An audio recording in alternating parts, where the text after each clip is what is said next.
Okay, so this is the second video, um, and the second video of Introduction to Buddhism and the Four Noble Truths.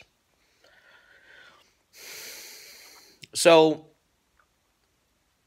in order to understand the Four Noble Truths properly, first, we need to understand where they came from. So, who was the Buddha?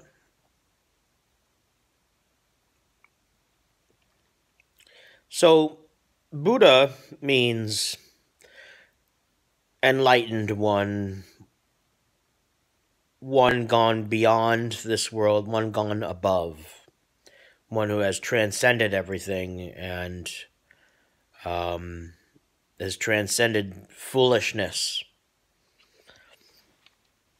And of course, that was given to him, given a name given to him because of his clear demonstration of his superiority and lack of suffering. So, 2,500 years ago, in southern Nepal, near India, in Lumbini, Nepal, Lumbini, the Buddha was born. His mother had strange visions. Before he was born, she kept having strange visions of a white, pure white elephant coming down and entering her side. And this happened to her at night before he was born. So she knew something strange was going on. And the Buddha was born into a wealthy family. And it's important to understand that they were Vedas. So, the Vedic doctrine, it's not really a religion, it's the Vedanta school of non-duality. And the Vedanta school of non-duality had some of its roots all the way up in Zoroastrianism and I forget the name of that kingdom up there. Zoroastria. And it came down and had a syncretion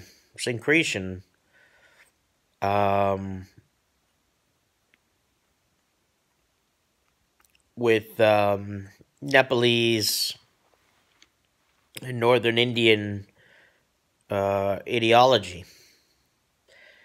And it developed and became strong.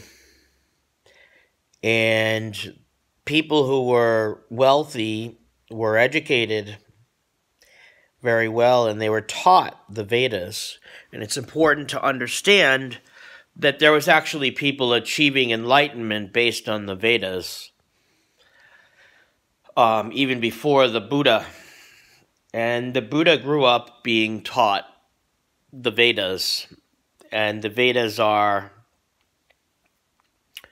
a collection of teachings, among them the Upanishads and the Vedas themselves. The Rig Veda is very famous, which has very interesting passages about the universe.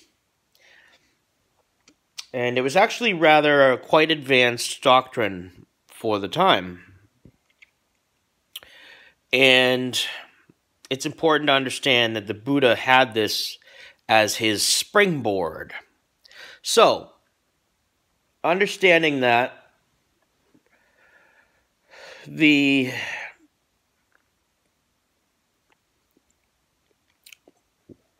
Buddha was born and was raised inside a kingdom, like a castle, like an estate, with walls around it. And his father did not want him to get into working man's lifestyle. He wanted him to stay wealthy, and he wanted him to take over the throne and take over his throne as king and take over his estate.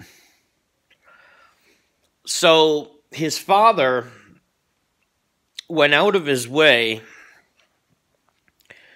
to make the Buddha comfortable so that he did not want to leave or take an interest in the outside world, which was loaded with poverty and sadness. And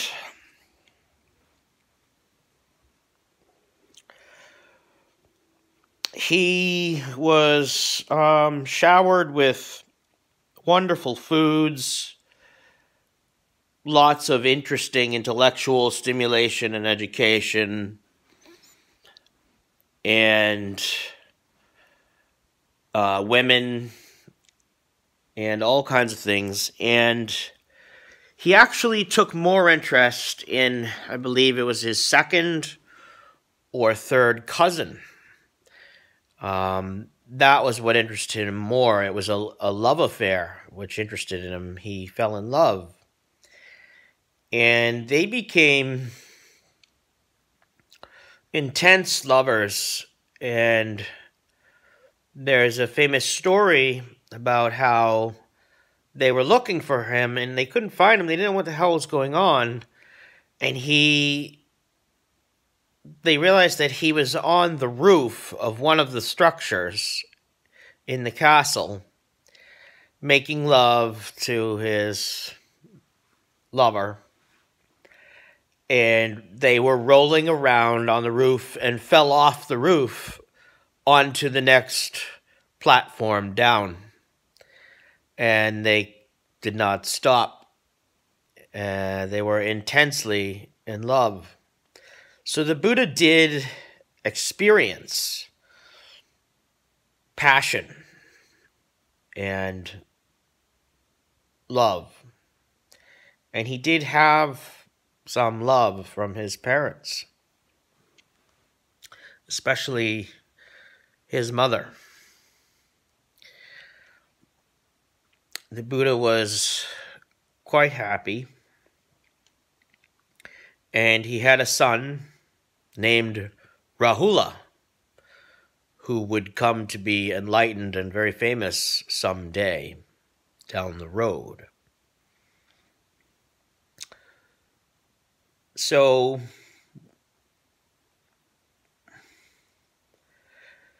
the Buddha got curious about what was outside the palace.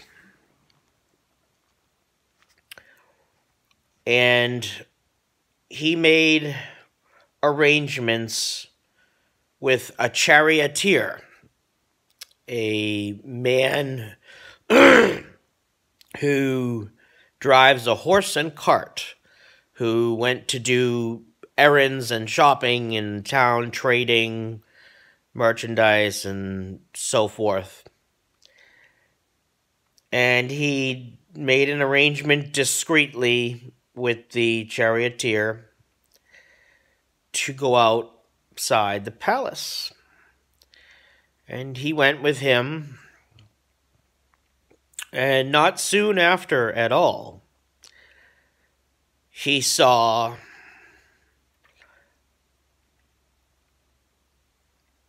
a man on the side of the road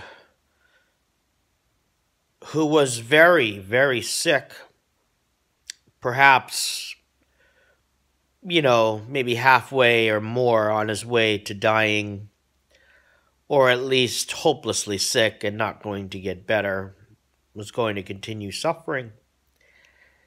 And of course, the man showed strongly the signs of sickness: bad coloring, pale green, bags under his eyes, um, you know, head down, labored breathing. And the Buddha lived in such a life of opulence and wealth and success, and people were relatively healthy. So he had not seen someone look like this yet. You need to understand that at that time, parents had children young, so the Buddha's parents were very young. And it deeply disturbed him when he saw this sick man. He was really roiled by it and deeply disturbed and frightened and worried about the man. And he felt almost like a sense of injustice. Like, how can this happen to someone? So he continued to arrange this agreement with the charioteer the next time he was leaving. And he went out again. And this time,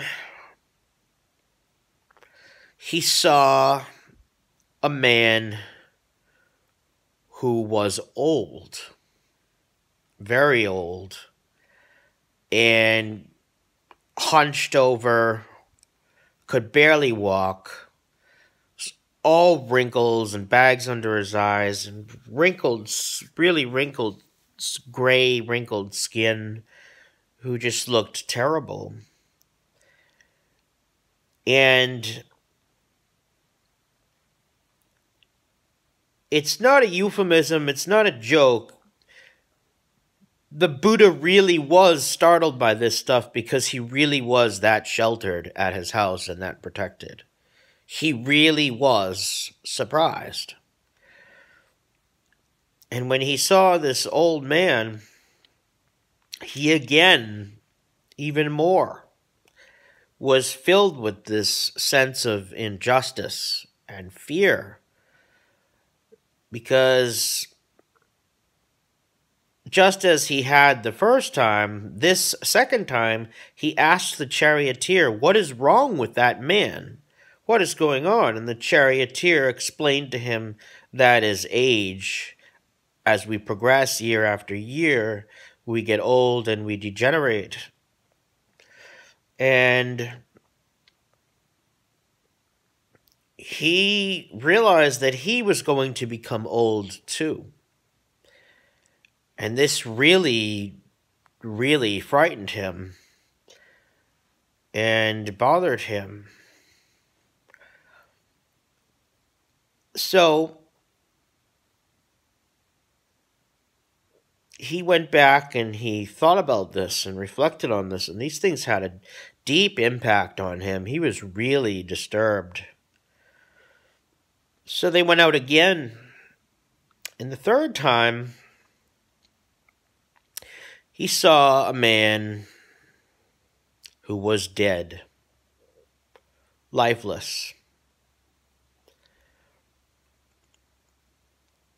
And he asked the charioteer, "What's wrong with him?" The charioteer explained that after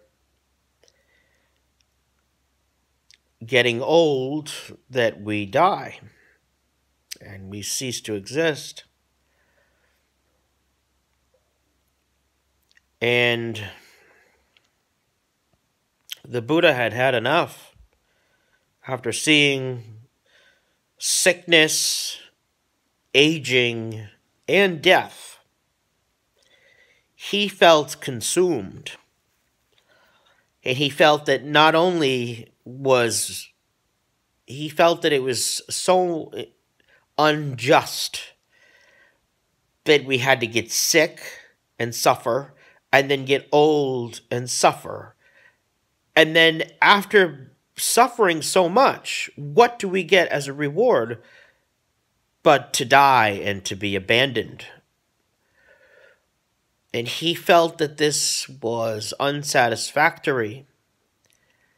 He felt a deep inner conflict about this, and he went back to think about this. And he paced a lot and was deeply disturbed. And so eventually he decided that he was going to leave because he was so worried about these people getting old and sick and dying that he wanted to investigate this situation more, to try to understand it, to see if maybe he could do something about it. And at the very least, to understand it so that he could prepare himself for it. So, when his son Rahula was about 2 years old,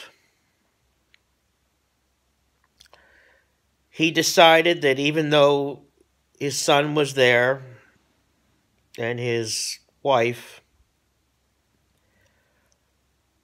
that he would leave because he felt so committed to this exploration.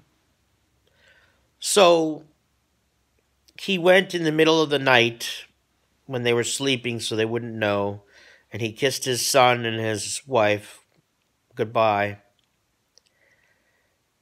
And he escaped the palace.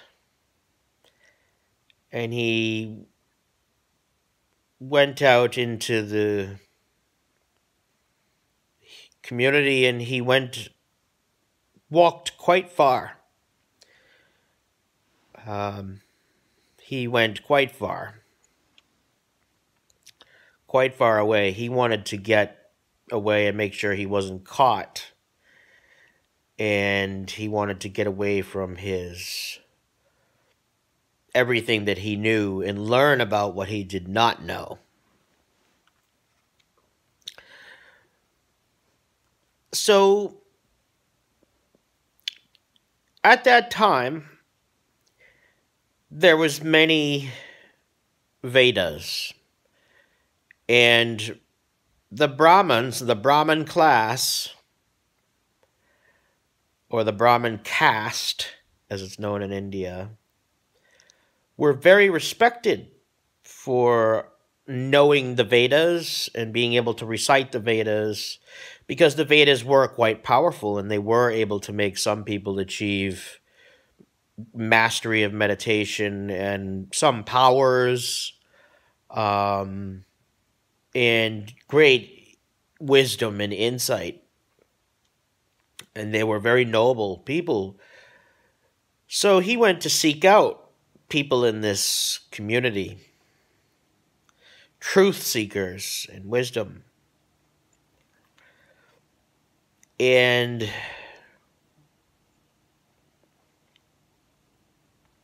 eventually he found some companions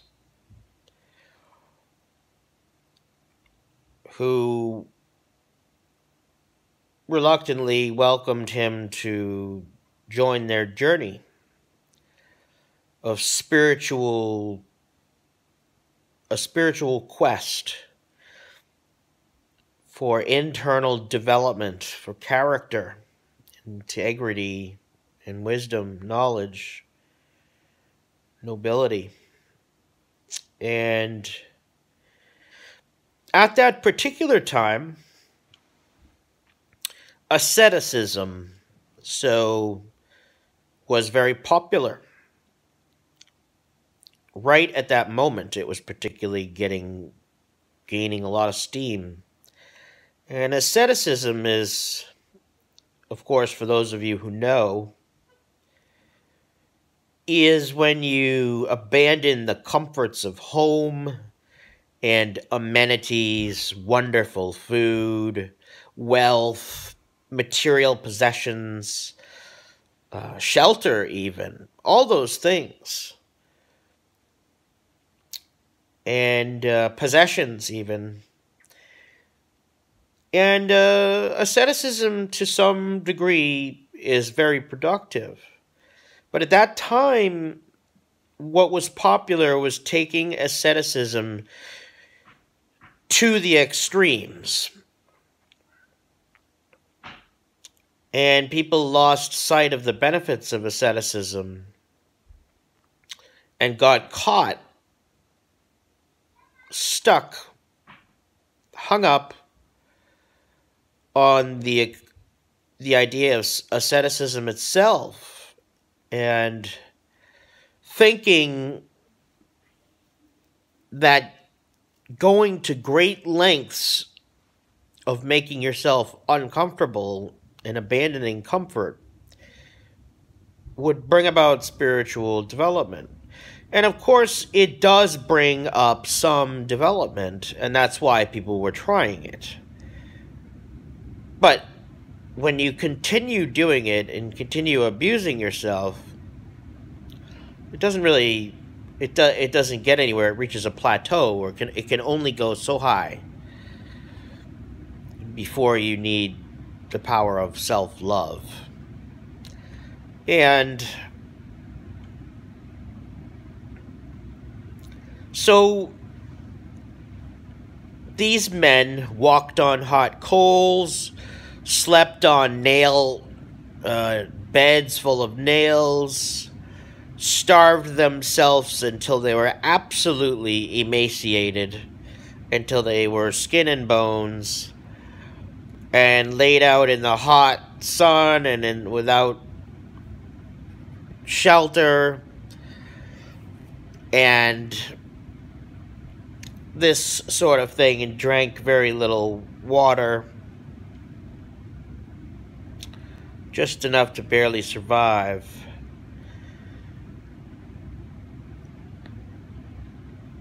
And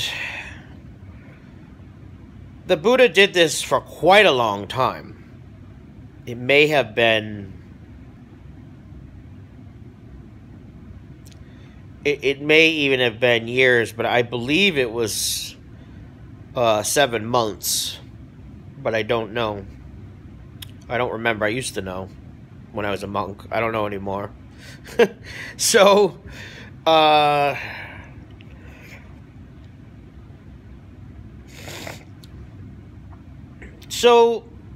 after a while, the Buddha decided to leave the group because he didn't feel that his discussions with these men were very productive, and he wanted to seek the truth on his own with a clear mind and to tackle himself. He felt that he had to confront himself, which was very noble. And he chose a tree for shelter called, now known as the Bodhi tree. It's still alive. And he chose a tree for some shelter from the rain and the sun. And he decided that he was not going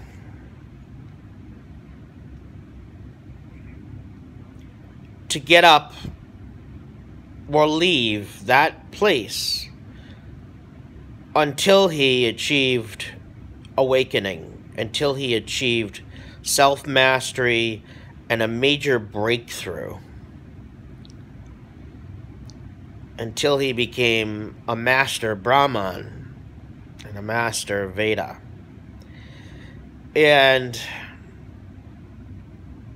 what happened was, he was meditating there for a long time. And when he was there, he was very thin and starving and hungry. And a young boy came along the road and saw him and knew that he was an ascetic.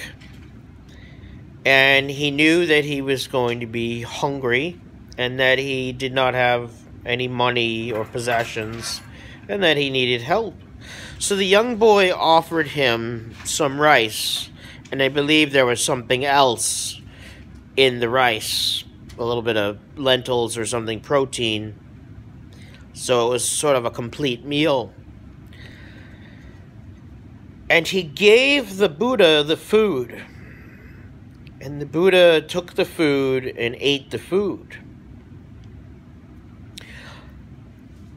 And the Buddha noticed very quickly that he could feel, from being a meditator all the time, he was very aware. And he noticed that he could feel the life coming back into his body when he ate. And he noticed that his brain started working more clearly and was more powerful. And it was then, at that moment, that he had his first awakening, where he realized that asceticism and starving yourself and abusing yourself was not noble and not wise. And at that moment, he decided that he would achieve enlightenment and that he would eat food and that he would drink water more often. And specifically also that he would practice the middle path and that he would not eat a lot of food and get sluggish, and he would not eat too little food and have no power. He immediately figured that out. Now, based on that, as his platform, that propelled him to more productive meditations. And then after several days and nights, he was about to achieve enlightenment. And at the last moment, before he reached the last gates to enlightenment, he encountered Mara, the Indian word for the devil. And when he encountered Mara, Mara tried to stop him in his meditation with thousands of arrows with iron tips, and launched by his army of demons.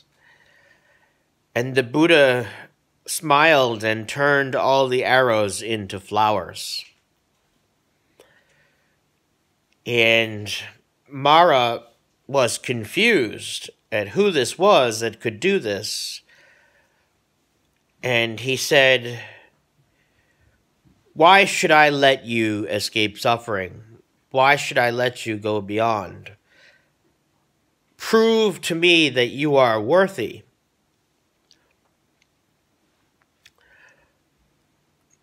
He said,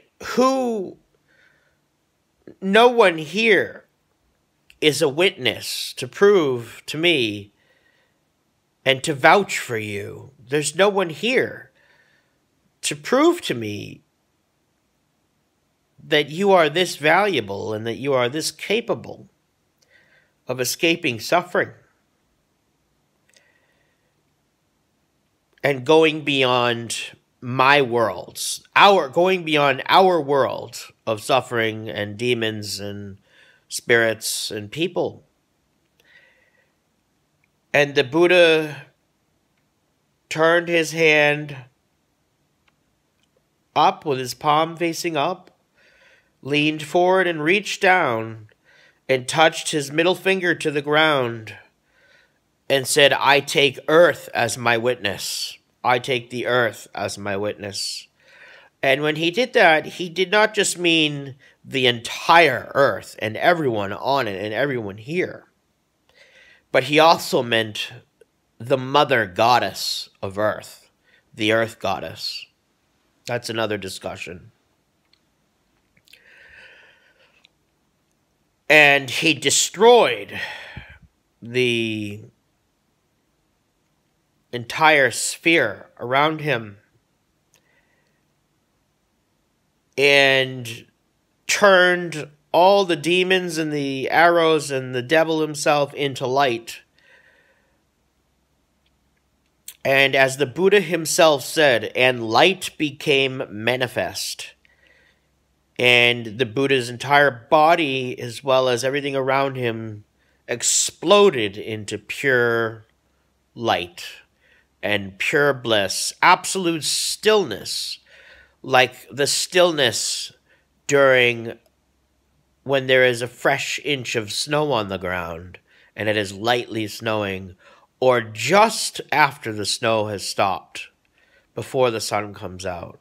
That kind of stillness, that's what he was in permanently. That's the peace that he was in permanently. So, at first, the Buddha was confused because he was worried about everyone else, but he wanted to enjoy this peace himself. And he did for several days. But when he thought about it, he realized that his companions who he had been working with and meditating with were not free from suffering. And he wanted to help them, and he wanted to help all people. But he asked himself, who would best understand this teaching, this doctrine I have discovered?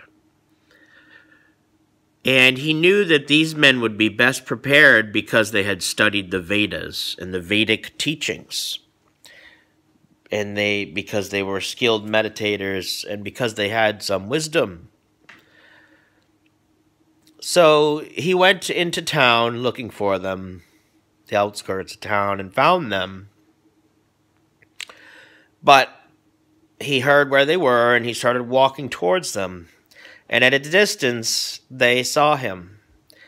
And his name was Siddhartha Gautama. That was the Buddha's name. And they said, one of the monks said to the others, "Friends, it is Sir Gautama." And because they had heard that he had been eating when he was meditating, they said, "Friends, it is Sir Gautama. He is loose and given to luxury,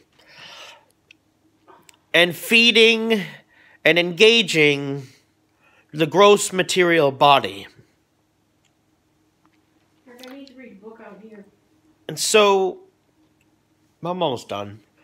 So, the Buddha, they also said, when he comes up, we should not give him a seat and pull out a seat for him. He is loose and given to luxury, and he is not suitable. It is not suitable for us to give him companionship. He is not noble. As if he was dirty and impure and not connected with their efforts. But because they were polite,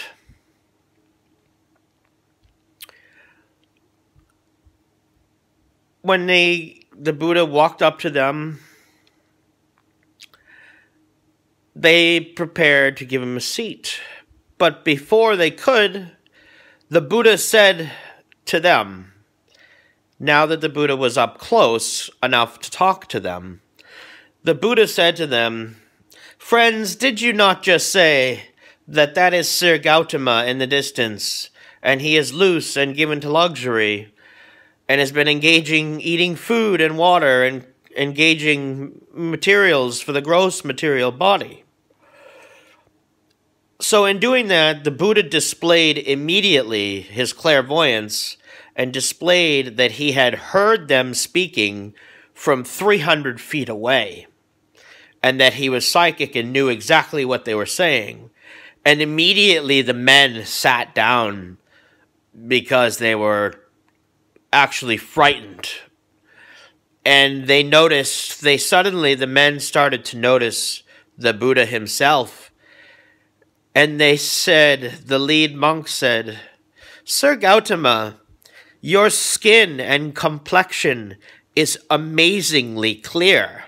Your skin is beautiful, flawless, stainless, and bright, and your face radiates light. Have you yourself experienced a state beyond ordinary states? Have you gone beyond? Because you look so different." And the Buddha said to them, he said, "Yes, monks. Yes, dear monks. I have experienced a state beyond the ordinary. I have gone beyond. I have gone beyond suffering. I am instructing and advising, and you would do well to take a seat and listen. You should do what ought to be done. You should go beyond this current world." And speaking like that with authority really captivated the men. So he sat down and he gave the full teaching of the Four Noble Truths.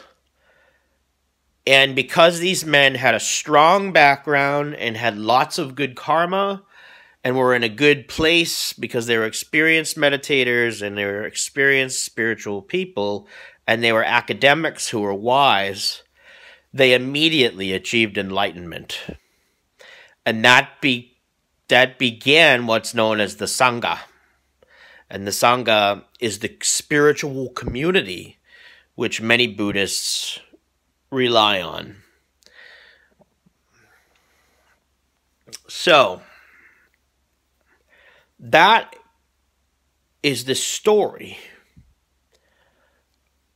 of the Buddha. And throughout his life, he gave 84,000 teachings.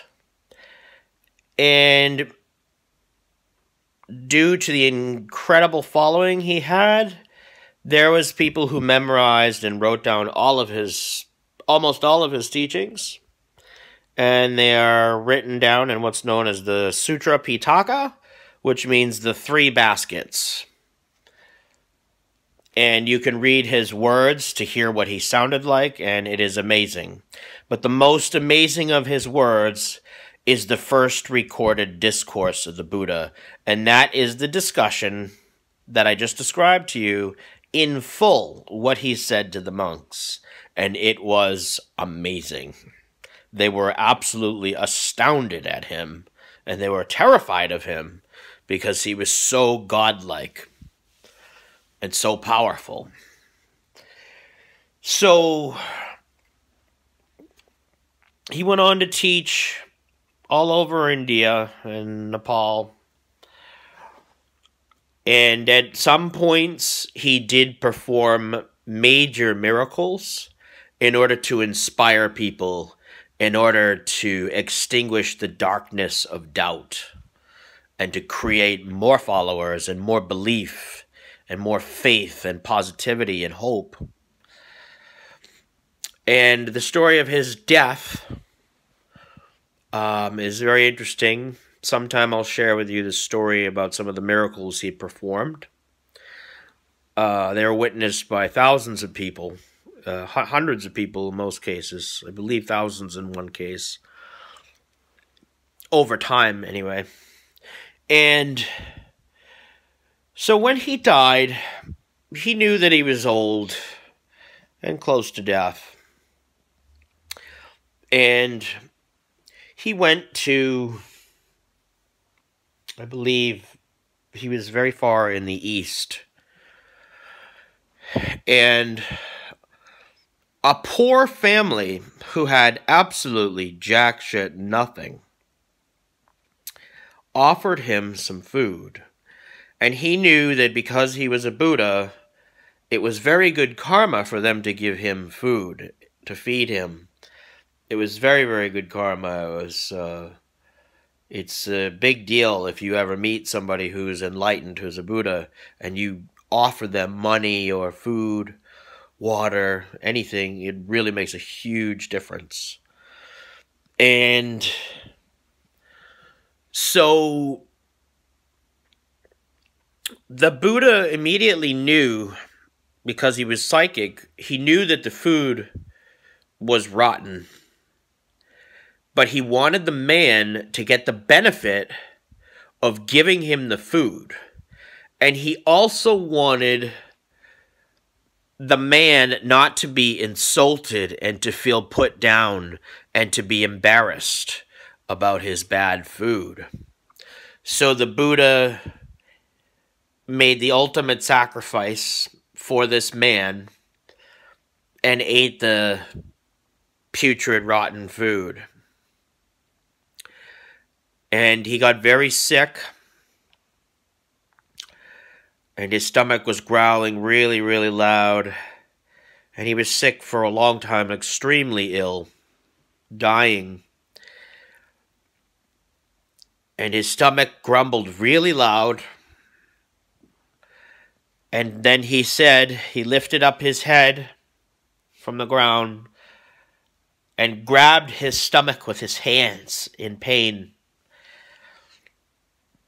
and said, "All conditioned things are impermanent. Therefore, strive on with diligence."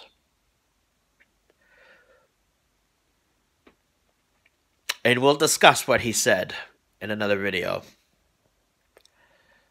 That is the life of the Buddha. So now you understand who's teaching you the Four Noble Truths. And you have the blessings that come with his biography. It is a tradition in Buddhism to explain who the teacher is and where they came from, so that you can investigate them and make a conclusion whether you believe that they may be trustworthy or not, and to at least arouse curiosity so that you ask yourself, is this person, this saint, this Buddha, this teacher, are they worthy of my investigation? And that is why we share a biography. We also share a biography because of the lineage, which is the connection of one teacher to the next, to the next, to the next, over 2,500 years, all the way down to now. And because of the blessings. All the teachers who taught your teacher bless the teachings. Your teacher receives the blessings. You receive the blessings from your teacher. So when you hear the biography, it actually opens up a door. And you receive awakening and faith and hope and power and strength. That is the story of the Buddha's life.